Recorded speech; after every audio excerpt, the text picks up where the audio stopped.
Hello.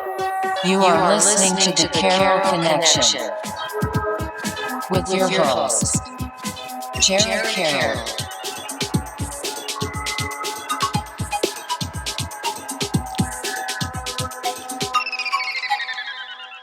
Hey everybody, welcome back to the Carroll Connection. I am your host, Jared Carroll, here to bring you guys another great episode. I did want to take a chance to shout out last week's episode 123 with Cam Sears. He is a football coach as well as a maintenance technician. We talked about his life, kind of how he's about to get married actually at a young age, talked about that and the perception on that, as well as playing football, growing up, having his dad as a coach, and then later on, after high school, kind of struggling to find his way with his career and how a former player and coach reached out to him to help coach the high school football team and how that kind of brought passion back to him. And he got involved with the game of football and he really enjoyed that. We talked about that and a bunch of other great stuff. So you can check that out at thecarrollconnection.simplecast.com. Also available Apple Podcasts, Spotify, all the major listening platforms. If you like to watch your podcast, you can check it out on YouTube. Just search The Carroll Connection or Jared M. Carroll. Should pop right up for you. And if you want to be a guest or if you were a guest and want to return as one, please hit me up on Instagram. If you have my number, hit me up there, Snapchat, whatever way. Or if you know someone that has been a guest, you could reach out to them and then they could hit me up as well. It's kind of how we link this up. So we'll talk about that. For today, episode 124, bring in Damion Daponte. What's up, man? It's good to be here. Glad to have you. Shout out Zane Puppeteer. He's kind of helped link this up. So appreciate you, Zane. But tell us kind of like a little bit about who you are and what you're doing currently. Right. I'm Damion Daponte. As you know, I make films, comics, and games. I own a company. It's a media company, NewTake Media. We're primarily on YouTube and Twitter. We do the same thing. We make films, comics, and games there. So essentially what I do there is I write a lot. That's what I do. Like the majority of the time, I'm sitting there writing because I feel like storytelling is one of the core elements of a lot of media. Pretty much most media it is. So that's what I learned. That's what I tried to master the most. But on top of writing comics, writing films, and writing video games, I do level design for the games. I direct my teams. I direct movies. And I'm also the cinematographer and all sorts of stuff. Martial arts is a hobby, and I have another YouTube channel where I cover comics for fun. Nice. And we're going to get into a lot of this stuff here. And I got a little gift. Hold on, guys. I wanted to show the viewers this comic piece right here that Damion made and gifted me. And this shit is fucking dope, and I can't honestly wait to open this. But you guys, if you guys reach out to him, he'll hook you up with this type of stuff. But fucking lit. We're going to dive into this stuff. But how I like to open the podcast, and I always explain why I do this.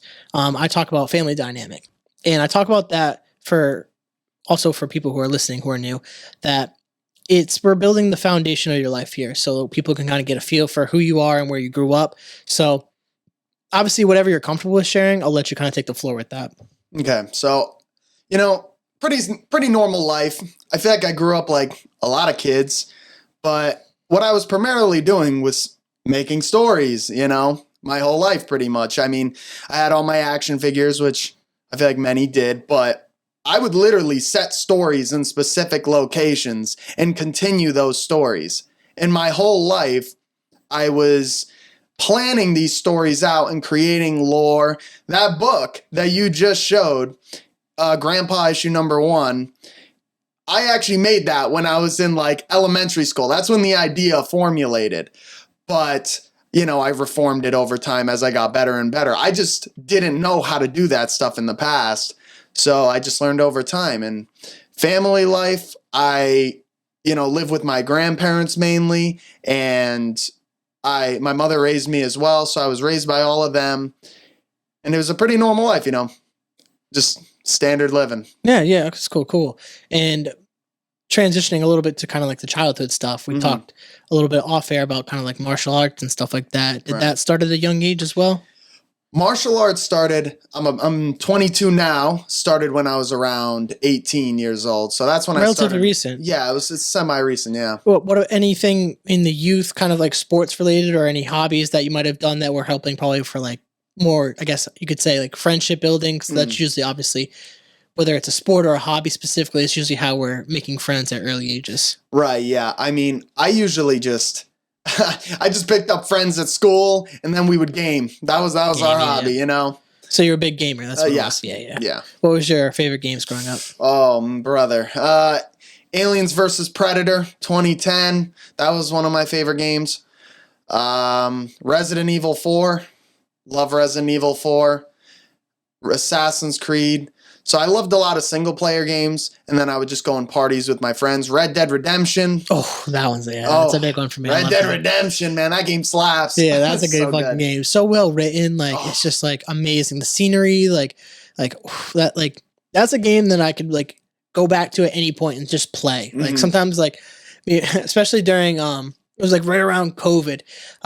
Me and my buddy would hop on Red Dead 2 and just like go and ride, collect the skins, like build our camp. Like it was like there's nothing like it. Like games like that where it really brings people together and like you can kind of get lost in it almost, where it's like it's literally its own world. Yeah. And like I'm really excited with VR and see how they could like really over the next several years, probably next decade or two, is really dive into this stuff. And a game like Red Dead and really make that immersive, that would be some of the coolest shit like you could ever imagine. VR is going to be insane. I honestly think it's going to become some sort of dream-like technology where you enter a dream state.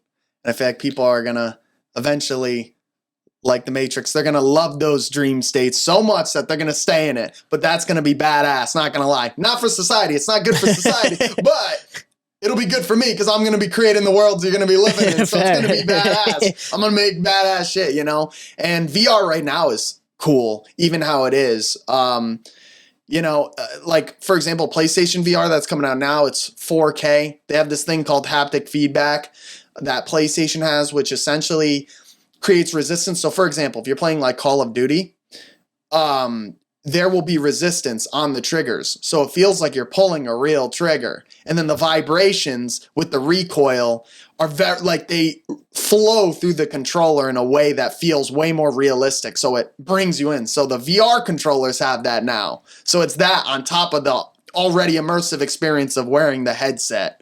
So it's wild. That's going to be fucking sick. Once they really like, just even that alone, like I was watching this show on Netflix.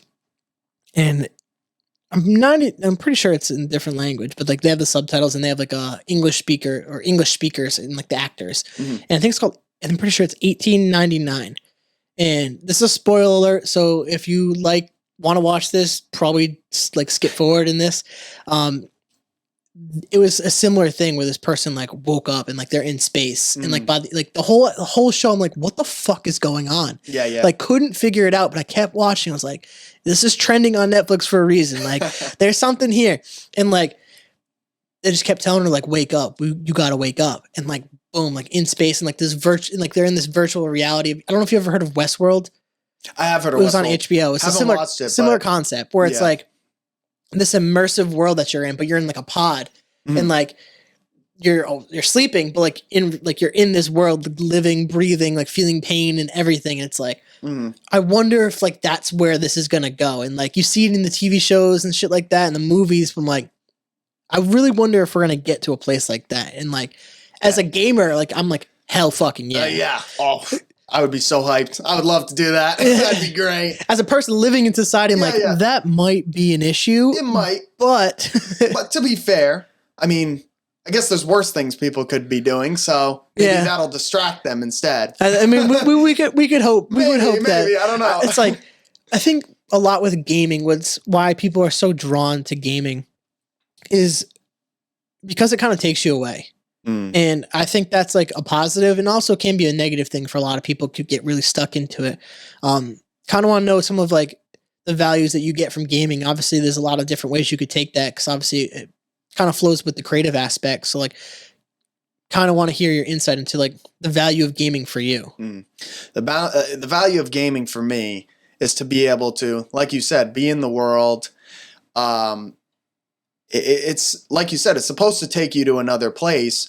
And if the game has a story, which not all do, like Fortnite doesn't really. Well, actually, Fortnite has lore now. Sorry. Fortnite apparently has lore. But most games like Call of Duty and stuff like that, they mainly focus on the multiplayer and gameplay. So the story isn't too big. But games like Red Dead Redemption 2, stories are like guides to life, essentially. People don't realize that because it's so subconscious and we intrinsically know stories so well that we're just used to it.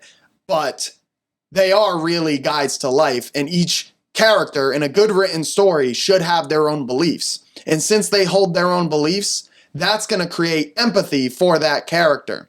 So if you share the beliefs, or even if you don't, you're going to have an idea towards the belief. So you're going to be thinking about their beliefs and how it conflicts with yours or how you agree. And that's going to determine how you feel for the character. So games can bring you to another world, and they can even guide your life in some ways, and they can bring people out if they're in hard times. They can bring them out of hard times, essentially. Yeah. Yeah, I think a lot of people that are more in like the older like generation, don't understand gaming like the way you just explained it. They just think it as some mindless killing thing, and like because like they see the GTAs, the Call of Duties, and like they don't see the value behind some of these characters that you're saying. Cause like, just like in a well-written movie or comic book or story, there's going to be values and stuff and life lessons within that. And I don't think enough people, especially these older generations, don't see that in gaming. They think it's just stupid. It's a waste of time. And I think we've seen this change in the last several years, especially as like Twitch streaming has been involved and people are able to watch high level competitors, whether it's competitive gaming and things like that, or there's plenty of people who role play and stuff like that in different games, which is like GTA. I've seen people even role play in 2K or Madden, sports games. Like, it's opened up this creative aspect for people that I don't think was like a real reality for people back in the day, where they just played like N64 or something like that, or even back like that. It's like that wasn't like a thing. So like now people can have actual careers, and like I was just watching Ninja, and he was streaming the Game Awards the other night, and like to see some of the creators behind these awesome games that, like, quite frankly, some of them I didn't even know, and they're winning awards. I'm like, that's pretty damn cool. It's like, this is like a whole different world that people don't even really understand yet. No. And I think as a lot of people in this field are kind of streaming it and promoting it and showing it more, people are starting to kind of understand that this is a real place of value for a lot of people. Yep. And I think it's important that people have that space to kind of express themselves in whatever way they need, because we're all going through like shit. And like, sometimes it's nice to just hop on a game with the boys. And like, for me, I'm a huge Fortnite guy. I've always been that, just as soon as the game kind of really got popular. And it was always a way for me to play with my brothers. Like, we're all doing different things. We all have stuff going on, but like, I can hit him up in a group chat, like, hey, who wants to hop on Fortnite and just play a couple games? Like, yeah, we may not win most of them, but like, we're just having fun and just be able to talk shit and just play. I think that value is huge for a lot of people, because it's relationships at the end of the day. Massive. Absolutely massive.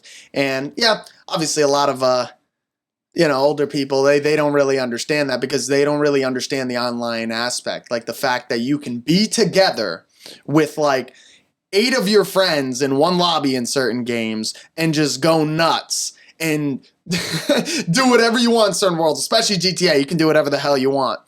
And this creates a great environment where people can hash out beef, but also, just have fun with each other. Just be boys, be the boys, and have a great time. Gaming is something else, and I really feel like people are awake to that now. Like, people are starting to really, like our generation and the new generation, gaming is massive. Oh, for absolutely. Like children now, gaming is huge. They're more into it. The way this younger generation looks at gaming is kind of like how, like our generation used to look at YouTubers. Yes. Like YouTubers, like I remember even coming up in like Smosh and shit like that was like everyone was about these things. And like, even like a few years back too, like when Logan Paul was really coming up on the YouTube shit, and like Jake Paul and stuff like that. Like, that's where we were looking. People are still looking at that. You got Mr. Beast and stuff like that now, but like, it's really a lot of these gaming kids and like these gaming streamers that people are really attracted to. So I think you're right with that. Like, if people are really starting to kind of force the narrative with this, because we're living in like a transition period where things are becoming very virtual. Like, people want to be online. They might not say it, but like the attraction of like this kind of like space where everything kind of takes you away from your problems, and like you're able to just game and just be there. where people kind of like their life online more than they do in real life. And like, there is a lot of negative in that, but like there are positives too that maybe we need to explore as people. And I think that conversation probably isn't being had with a lot of people. It's like they just want to harp on the negatives, but there's a reason why people are going to these online spaces, especially in video games. And a lot of people also meet friends and connections they never would have met otherwise. I've met a lot of people I never would have met otherwise if I hadn't gamed and went online in these spaces.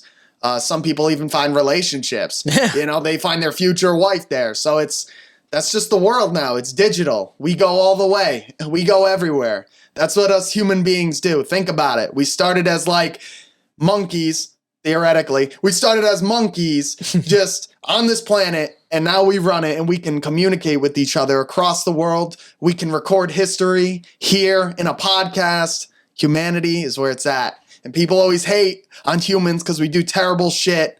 But if anything had sentience like we do and was as smart as we are, they would do the same shit. So, no, it's facts. That's big facts. That's what I'm saying. They would do the same thing.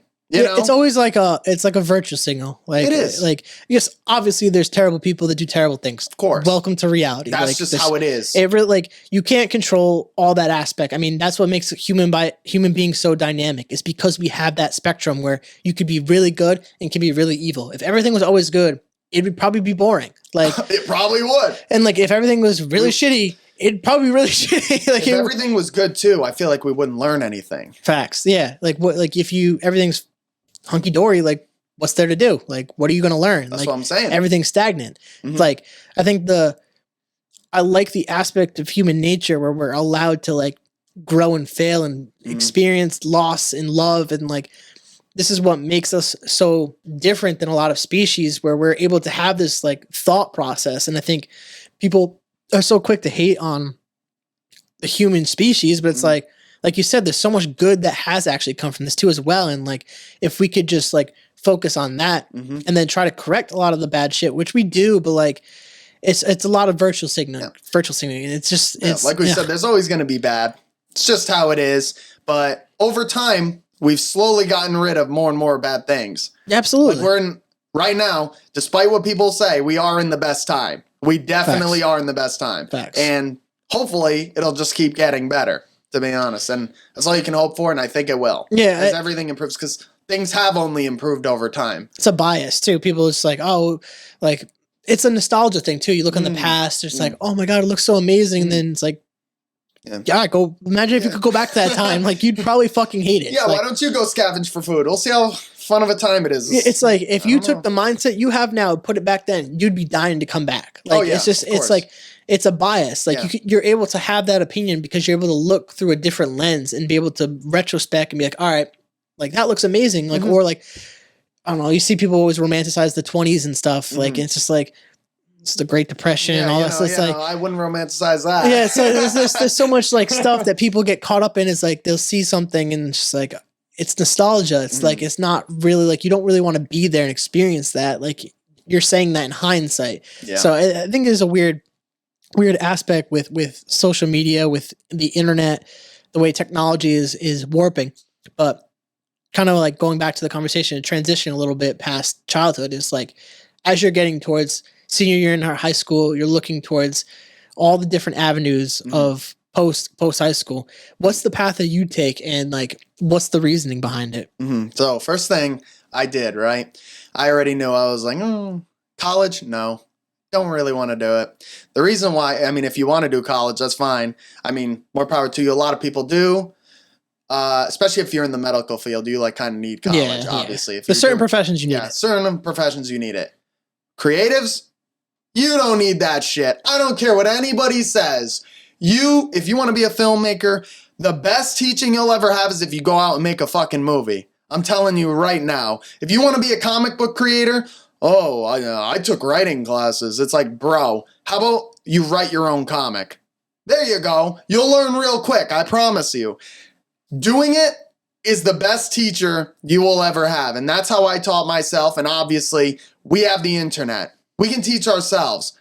Granted, if you're not a disciplined individual, I suggest school because it keeps you orderly and it forces you in a paywall. So you feel like you have to do it. So that's the plus side to school. And then for me, I feel like I didn't need it. So I went senior year. I was like, I want to make video games. And then I was like, I was kind of, the ironic part was I was dissuaded, actually. People told me, oh, the video game creators make no money. And I don't know why. I was young, so I believed it. I was like, yeah, you're probably right. As people who were close to me. So little did I know they can make a boatload of money. But I digress. So I went to be a prison guard, like a correctional officer. And I was training really hard for that, really building my body, building my mind. That helped me a lot now with building a business because they work together. If you work out, if you do martial arts like I do, and that's what I was practicing, so, I wouldn't die, so someone wouldn't, kill me. If you have to defend yourself, it's good to know some stuff. So I kept practicing, building, and then I went and did that. But I still knew, because what I started with when it came to game design was modding. So I modded Fallout 4. Have you ever played Fallout 4? I haven't. Okay. So essentially, I know what it is, though. Yeah. So essentially, I created a game. I'm creating a game within a game.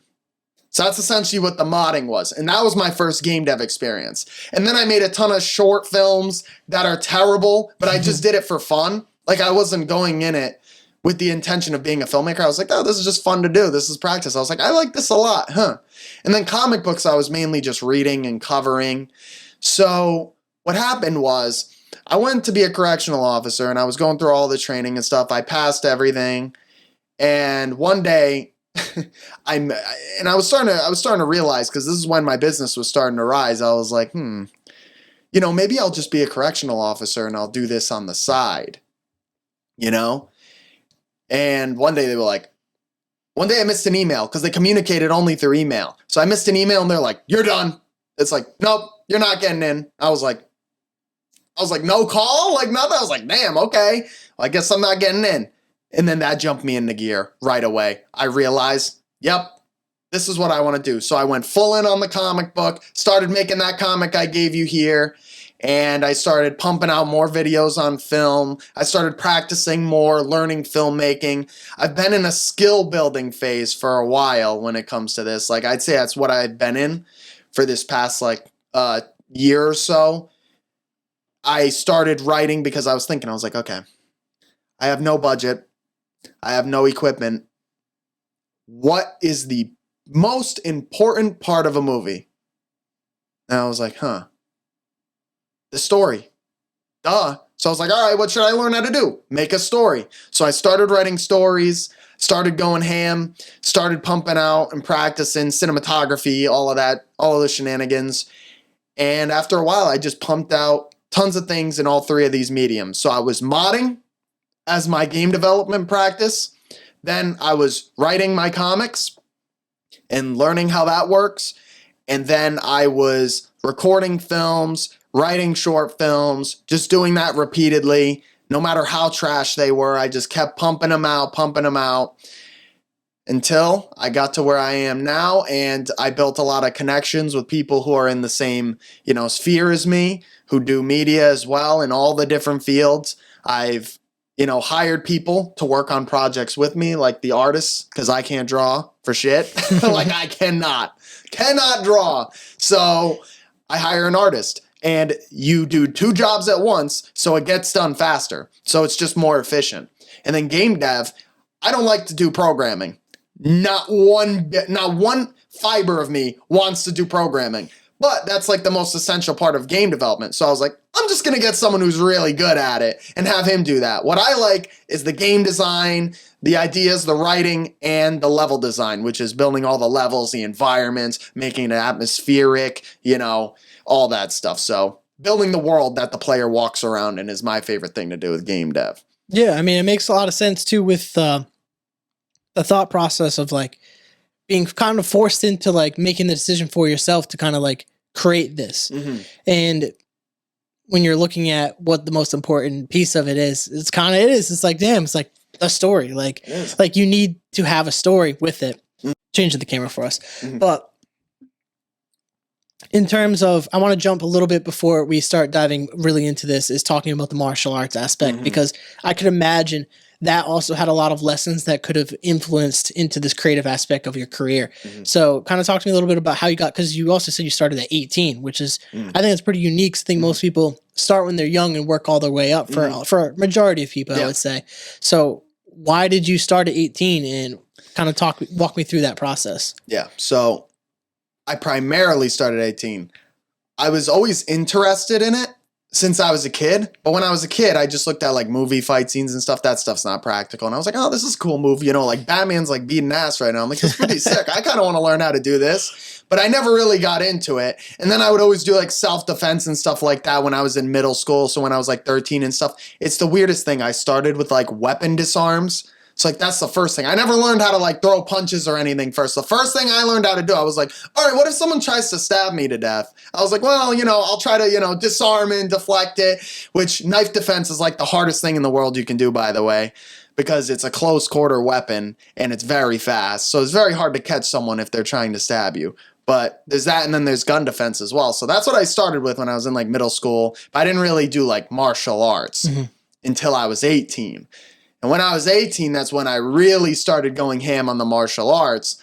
And that teaches you a whole nother thing about discipline, dealing with stress. Because if you're sparring with somebody, it's at first it's like really stressful. You're like, oh my God, someone's going to try to punch my head in, you know? So it teaches you how to deal with pressure, which is essential when running a business. That's like one of the most essential things you can deal with is stress and pressure, because it's going to be compiled on you like a mountain, and you're the leader. So everyone expects you to be the best, and everyone expects you to be doing the most work. That's what they expect from a leader. So yeah, so that's what martial arts taught me. And it also taught me to be humble.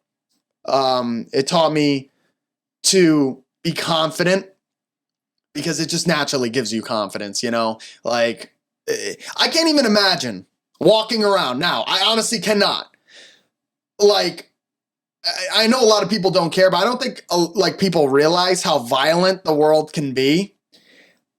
You could get attacked at any time by like some random maniac. He could just come around and be like, this guy seems like an asshole. I'm just going to start beating the shit out of him. And I cannot imagine not knowing how to defend myself in that situation. Like, I cannot imagine thinking that, oh, if I just fought an average dude, he would beat the living shit out of me. I can't imagine that. So that was a good thing that martial arts taught me, because it teaches you the reality of a fight. It teaches you that you could be knocked out, boom, done, like that. Good night. And it teaches you a lot of lessons. So martial arts definitely helped pave the way for my discipline, my routines, my schedule, my pressure. I mean, dealing with pressure, humbleness. So not being an egotistical prick to other creators, all that stuff. Yeah, that's just so many valuable points and lessons learned through something like that. And I think more people need to experience stuff like that. And that's actually something that like I've been thinking about within the past several years, whether it's like maybe getting into some side of like boxing or jiu-jitsu and like trying to just experience it. Cause like part of me wants to like challenge myself in a new way that like I haven't participated in anything like that before. I've always played sports and stuff like that, but I've never really like challenged myself in like a combat sport. And like, that's something that kind of interests me. And like, I don't know if it's just like inner guy in me that's saying it, but like, I was literally talking to someone the other day about it. It was just like, I've always just wanted to try it and just like experience it. One, it's a good workout. It's always going to be a great workout, but like the lessons that you can learn through a sport like that. And obviously the self-defense is, it speaks for itself. It's always a huge point. It can literally save your life. Literally. And I don't think people really do realize like the point you're making was like, you could literally get attacked by anyone at any point, especially in a world like this now. Yeah. People have a safety complex. I don't know if that's what you would call it. They think the world is safe. Oh, it wouldn't happen to me. Odds are it wouldn't happen to me. Just like you think, oh, a car accident would never happen to me. But then it does happen to you. And now you're not prepared for it. And now you're screwed. Like really screwed now. See, that's the problem. And then also another issue is a lot of guys have egos, so every guy thinks he can fight. That's the problem. Is every dude thinks he can fight. And I'll tell you right now, all it takes is for someone to clip your chin, you fall on the pavement, smack your head, and you are done.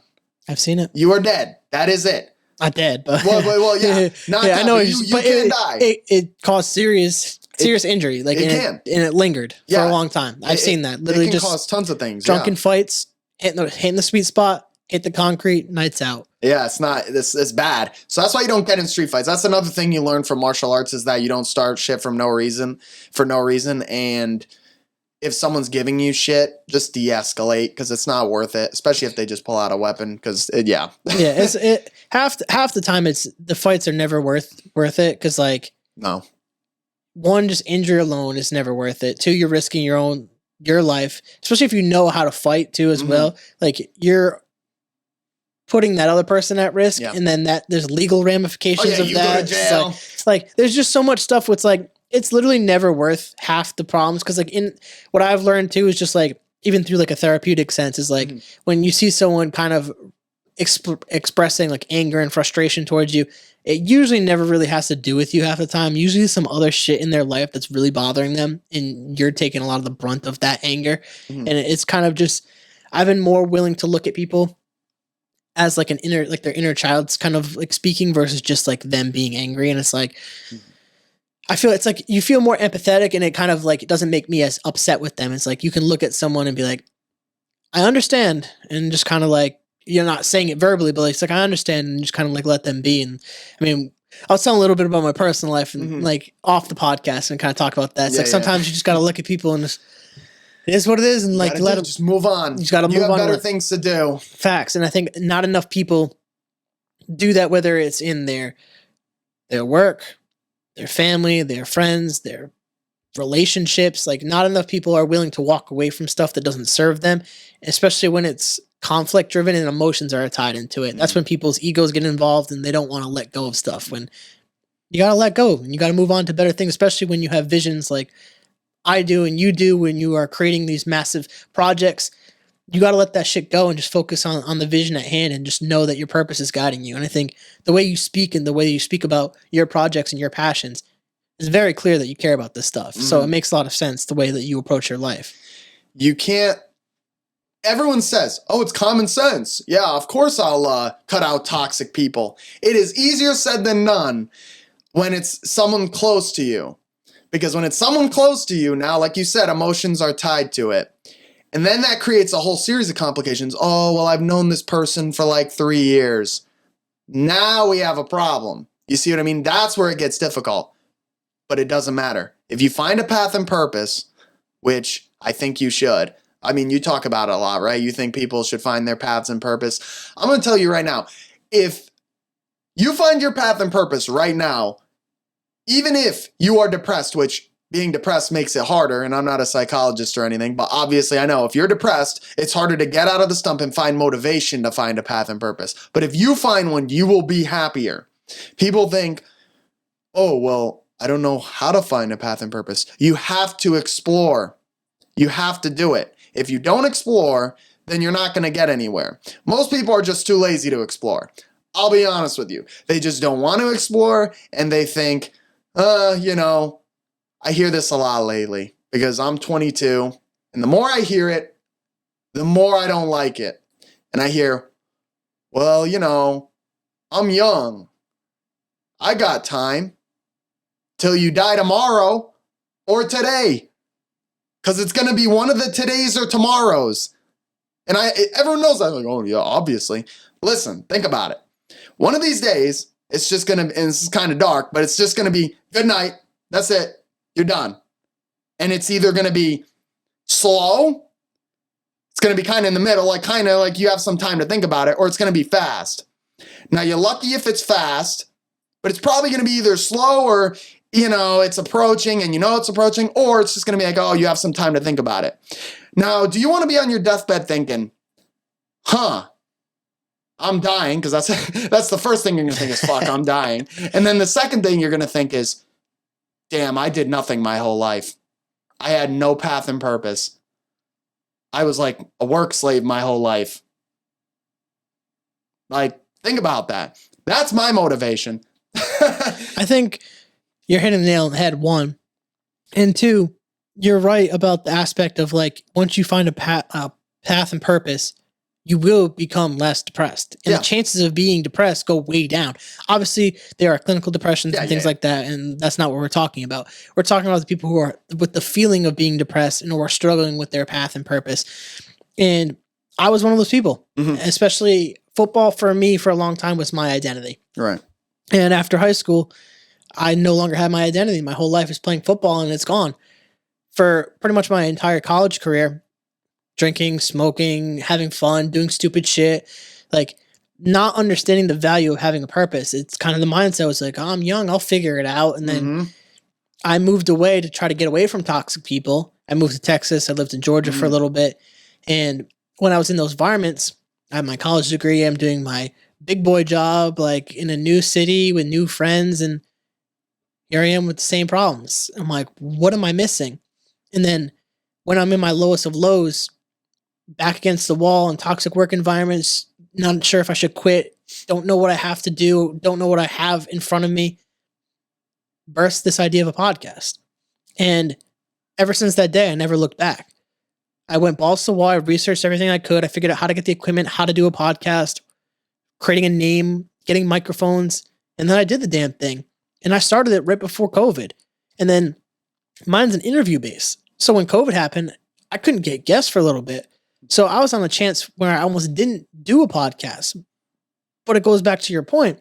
Once you have your path and purpose, you're going to find a way. You're going to figure it out because it brings you joy and happiness. And it motivates you in a way that is unexplainable. And for people to not have that aspect, I feel sorry for a lot of them, to be honest. Because the way that I look at my podcast and the way that you look at your art and your business, it's the same thing. Like, we were talking about this undescribable feeling off the podcasts, and that's what it is when you have this part of you and this aspect in your purpose that just drives you. I don't care at all if I make no money from this at all.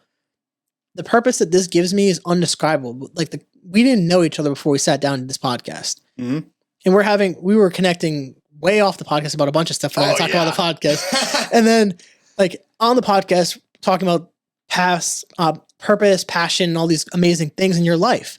And when I look back at all my episodes, it's always tied to this overarching topic of life. And it's so cool to have these conversations with people like yourself who are I could tell you're so passionate about it. And it's so nice and refreshing to have someone talk about something new and what they're into. But I kind of want to hear a little bit more about with your business and kind of some of the hurdles that you've been going through recently, trying to learn the craft, trying to figure out how to do this. Cause like you're already young age trying to figure out how to run a business in 2022, about to be 2023. So kind of like talk a little bit about the struggles that you've been going through with this. All right. Writing is like an endless skill to figure out. So that's a pain in the ass. And what I did was this. I told one of my friends, I was like, hey, you know what?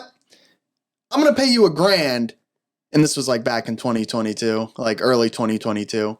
I was like, I'm going to pay you $1,000 if I don't write 30 feature-length screenplays by the end of this year. And that's, if you guys don't know, that is 30 90-page movie scripts. So I was like, this is what I'm going to do. He didn't get the money. So, so I did it. That built my skill a lot. And game dev is ridiculous because game development, it literally combines every art together. That's what there's 3D art, there's 2D art, there's music, there's sound design, there's VFX, there's programming, there's level design. So as a game designer, you have to know a decent amount about all of it. Now you can hire people to do certain jobs if you're not good at it, because you're not going to be good at everything. That's just too many pathways to master at the same time. Although some people do go solo game dev. Insane. It's badass. It's awesome. But with all these different pathways, it's really a struggle to stay competitive in this media sphere because everybody is so competitive and they're so good at what they do. And I know a lot of people who are really good at what they do. So that keeps me competitive. And those are the struggles. The hardest thing is definitely the marketing. It's hard, even when your product's good, to get it out there because it's like, oh, you want to buy a comic book? It's like, Well, it's tough because nowadays comic books, they are super popular because of Marvel and stuff like that. But in the indie space, it's harder to sell, comic books usually. But there are ways to do it, and I know people who do it. So it's really about building a true audience. And that's what I'm trying to do now, is build that true audience that is there with me, that wants great content and wants to learn more about it as well. Yeah, and I think you hit it nail on the head again with the point of marketing. I talk about this with everyone who's in the content space, is like one of the hardest things to do is to market your brand, yourself, and your product. Because we're living in an age where it's encouraged to be an entrepreneur. So a lot of people are doing it that shouldn't be doing it, for one. So the space is very cluttered with a bunch of nonsense and stupid shit. So you have to figure out how to differentiate yourself from all these other people who are doing something, whether it's similar or not so similar, but like there's just so much content out there. So it's like, you also have to be patient with yourself enough to know that you're not going to blow up in like tomorrow. Like that was like one of the biggest hurdles for myself, is like, I remember when I created the podcast, I was like, I'm gonna get 1,000 followers on Instagram by the end of the year. I'm at like 700, like, and this is year 3 going into year 4. So it's like people don't understand that part of the creation. They really don't understand that this takes time, and we are in a media world now. That is what we are in. So the competition is insane. Think about how many people you watch on a daily basis. How many people you scroll through on any social media platform you're on, YouTube, TikTok, Facebook, Twitter, whatever you're on. Think about it. Think about how many you just scroll by. That's how hard it is, because we have to capture your attention. We have to keep you there. Boom. What is this? But that's not as easy to do as it seems, because you would think, oh, just make something good. Not as simple as that. There's algorithms. There's way more to it than you would think. And that's why it's so difficult. But honestly, a lot of the people out there, if you're good enough, they are feathers in the wind. Because they're not really in it. They're in it for like the money. Yeah. They're like, oh, I'm just going to make a lot of money, when they don't even really care. So a lot of them are lazy and they won't really try, and they're just kind of half-ass it, and some people get lucky and they blow up. But it's going to be our turn soon. Don't worry. Yeah, don't we're worry, working it's on coming. it. All it takes is one. Yeah, facts. And that's part of the process too with this podcast, is like, when I interview so many people who do so many different things, I've essentially created a network of creators. And all it takes is a chain reaction, whether it's the podcast or an individual who's been on the podcast to elevate to a new level. It elevates everything around it. It's a butterfly effect. So like, that's the way I look at it. And you add 5-10 years to whatever we're all doing. Anyone who's ever been on the podcast, including myself, who knows what this could be? Who knows what social media becomes? Like we talked about VR earlier. Who knows how social media and VR intermingle and how that becomes something in the future? Like we talked about like these different worlds. That's what essentially, if you take a game and social media and you put it together, you're creating new worlds basically. And that is something that we might possibly be getting into. We don't even know. So it's like, to see all this stuff, and like when I look at this podcast, I call it a screenshot of time. So, and on today, December, what is it? I have no idea. 7th? I lose I think track. it's 9th. 9th. I knew it. I didn't actually know it, but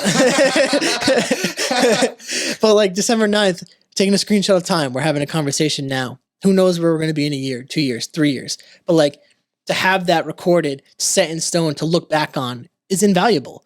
And like, I can imagine you probably feel the same way with with the art that you're creating. Is like, you created it at a certain date, at a certain time when you're feeling maybe something differently, and a motivation at that time, and you could look back on it and really reflect and use it as growth. So I'm kind of interested here too, like kind of the thought process in creating the new content going forward, and how you kind of motivate yourself and others around you in your business. Mm-hmm. I want to start teaching people how to do what I do, so that they trust, so that they get better, and I can create an A squad of amazing creators, the best of the best. Like, we're the spec ops of films, comics, or games, either one, and we can make the best of the best, because I believe that I can elevate media to a new level that has never been seen before. And that's what I want to start doing more. I want to start teaching. I want to start doing more, for example, like when it comes to game dev, like devlogs, which shows your experience of how you make the game. I want to make courses to teach people how to do these things. And I also am currently getting ready to film a feature film and stuff like that. So I want to start putting that stuff on, big platforms like Tubi and stuff. I don't know if you've used Tubi. It's like a free streaming service, pretty much like Netflix. Tubi's the best, by the way. I swear to God, it really is. We're not promoting Tubi, by the way, but it's not a paid sponsor, I swear. Pay me. Pay me. Come on, Tubi, bring it in. I need something. Bring it in. No, but Tubi's just more accessible to indie creators because Netflix doesn't get you unless you have a distributor or unless you're already in. So that's how most of them are. But Tubi, there's more connections you can make, and Amazon Prime they're kind of stingy right now. They're kind of taking indie films off, but keeping some. They're being weird. But they're another avenue I can go. Worst case, none of them want to take me, and I just build my own. So either way, it's going to happen. It's inevitable.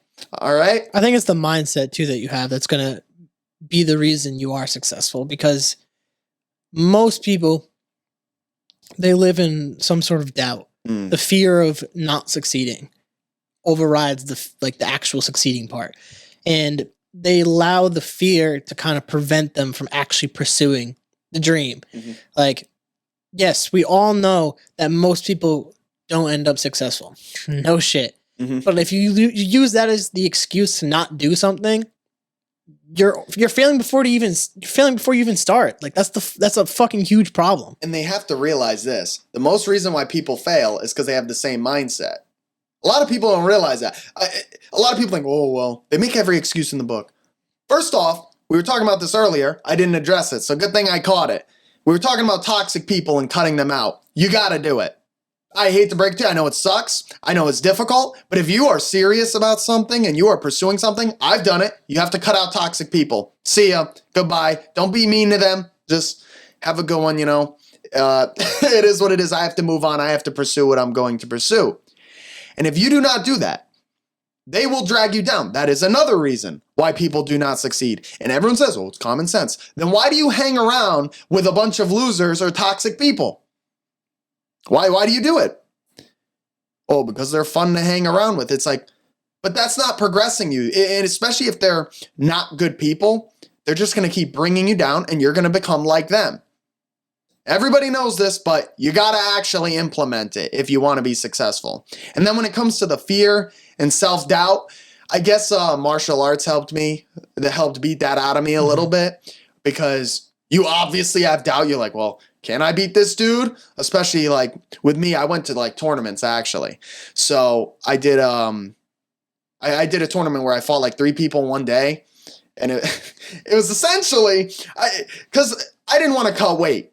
Because it's not good for you, really, to cut weight like that. And it makes you feel groggy and stuff. So I was like, I don't care what size person I fight. It was like, whatever, I'm not cutting weight. It's kind of a cheat to cut weight. Because then you can go in a lower weight class, but you're taller, you have a longer reach, you're better. Like you're just way taller and you have a longer reach, so it's easier. But I'm like, fuck that, I'll fight tall people, I don't care. So I did, and I won most of them. The last one, my sleep schedule, like I don't go to bed at like 12 a.m. in the morning usually. I go to bed at like 10. So my fight was at 12 a.m. in the morning, and I was like, bro, this is tiring. So I was like, because this was after the 2 fights already in a row. So I went in, fought the guy. He was like 6'4" or something. So I fought him, and he didn't really hit me too much. I rocked him. But the way it works is it was on like a Lei Tai tournament thing. So it was a giant box up above the ground, and it's elevated. And every time you push someone out of it, they get 3 points. I wasn't really used to having a box there. I was used to having a wall there. So I usually bounce off the wall. So I just kept falling out. And because I was so tired, I kept like forgetting it was there. So I was like, eh. So that's how I lost the last one. He just kept pushing me out of the ring, trying to keep me away from him, from like knocking him out. But that's where I learned you can't be afraid. Because the funny thing is I thought the final fight was canceled beforehand, because there was no guys coming up. And then I saw him there, and I was like, oh, there's no way that guy's in my weight class. This guy's like 6'5". I was like 6'4", 6'5", and this guy's massive. I was like, there's no way. And then they were like, And they do it right in front of you. They tell the person who you're fighting, like, right in front of you. So there's no, like, you're backstage and you're waiting. No, you're sitting there with the person, just looking at them. Hey, how's it going? You know, like, I'm going to fight you in a couple seconds, like, minutes, you know.